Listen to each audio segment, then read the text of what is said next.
Because born again is not a religion. It's in the Bible in John 3:3 and in John 3:4. Unless a man is born again, he cannot see the kingdom of God. Unless a man is born of the water and the Spirit, he cannot enter the kingdom of God. See the kingdom of God, enter the kingdom of God. You have to be born of the Spirit to enter the kingdom of God. To see the kingdom of God, you have to be born again. See, understand, enter, live in the kingdom of God. Dili religion. Kingdom of God is not a church, although church is part of the kingdom of God. Hello? Amen.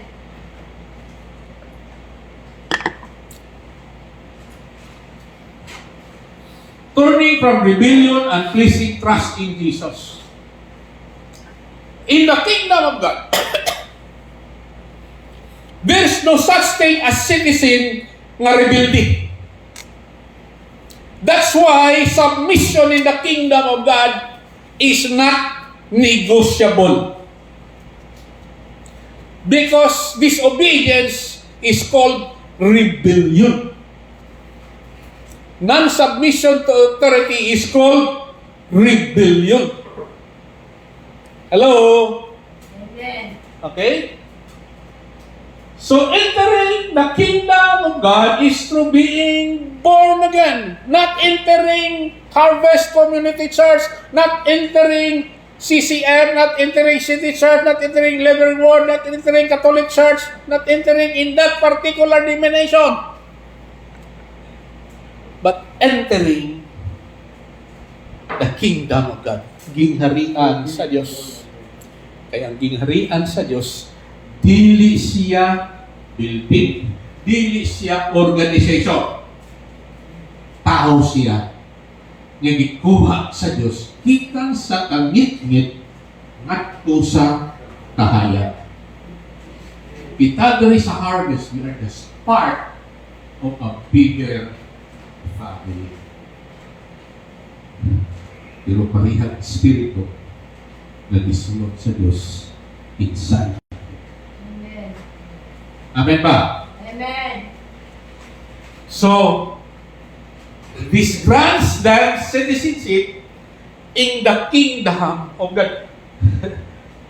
So, kung naka-enter ka ka, in the kingdom of God, the born of the Spirit ka, the born of God na ka, nahimo na ka citizen. Lumulubyo sa kingdom of God. Dili niyo makita, pero imo may bawat ang influence and principles and teaching in the kingdom of God. Hello? Dali, mabati man nimo ang buhat sa king sa imo kinabuhi. Are you following me? Amen. Kung citizen na ka, na kay privilege as a citizen. At kung walang pamahimong citizen, wala ko sila privilege. Amen. Kung sa'yo privilege sa citizen, the promises of God contained in the biblical constitution. Kay bawa ka, ang Biblia, kung ino nang ibasa, ano ibasa ito? Full of promises. Ang basahan mo na kung kanang promises na para na sa imo ha. Amen. Kung ikaw anak na physically self, ako may amahan, ako i-promise mo.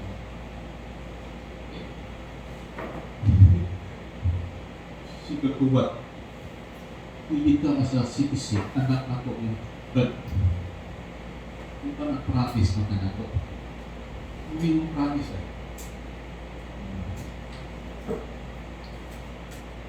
Kaya ang Diyos, the King, dili siya makako. The King's word, He placed it over His name. Hello? Amen. Meaning, mas nag-preference niya ang iyang ulo. ang iyang promise. Because God cannot deny His word. Dili kayo ng Ginoo.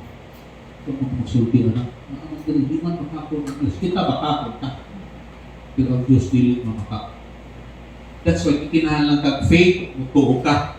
Kung unsay isulti sa Ginoo sa imo, through His word, imo barugan. That is faith. And you have to claim the promises.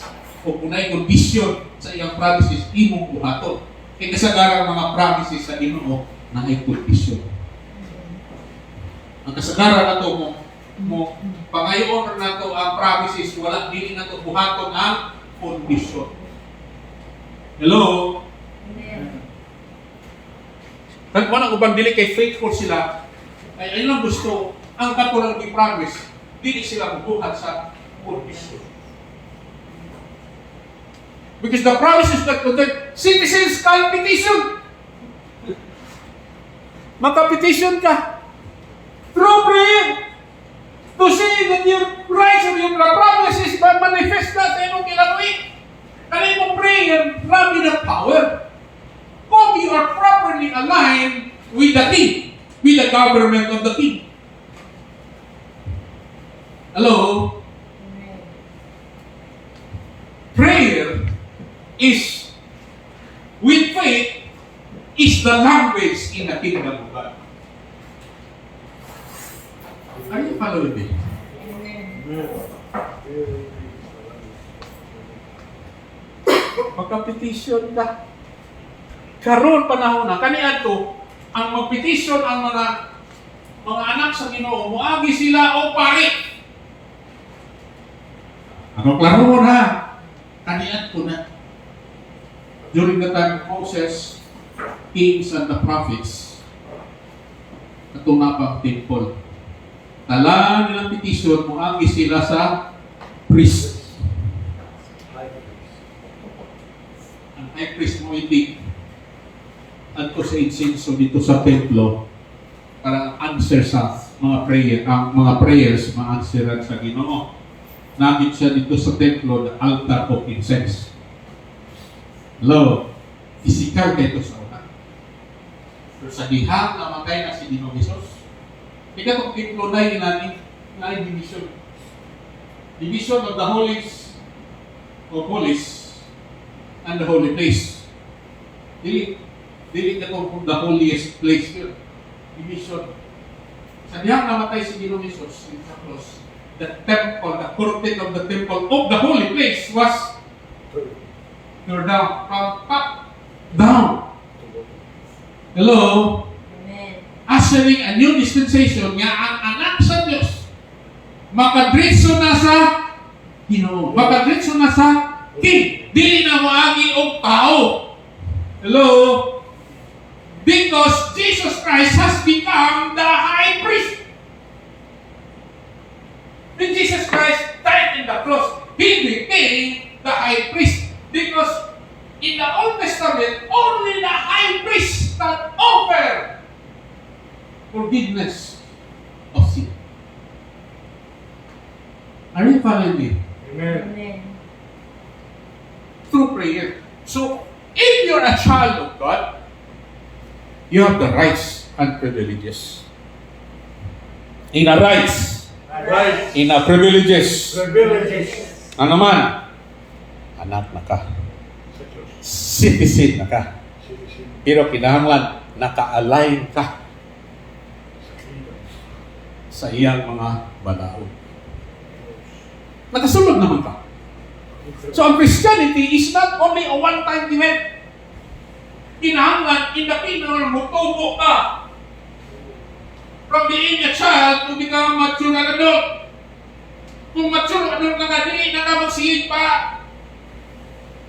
Pagkaon sa uban, ikaw na yung kaon sa imong kagalingong pagkaon. Kung kinahanglan maantigo ka mo pagkaon ngadto sa uban. Dapat kita ng mga Kristiyanong dugay-dugay na pagka-antigo na ka mo pagkaon sa uban, o mag-antigo na ka mo kaon para sa tuba. Amen. Dili na, men. Hello? Amen. But solid food. Are you following me?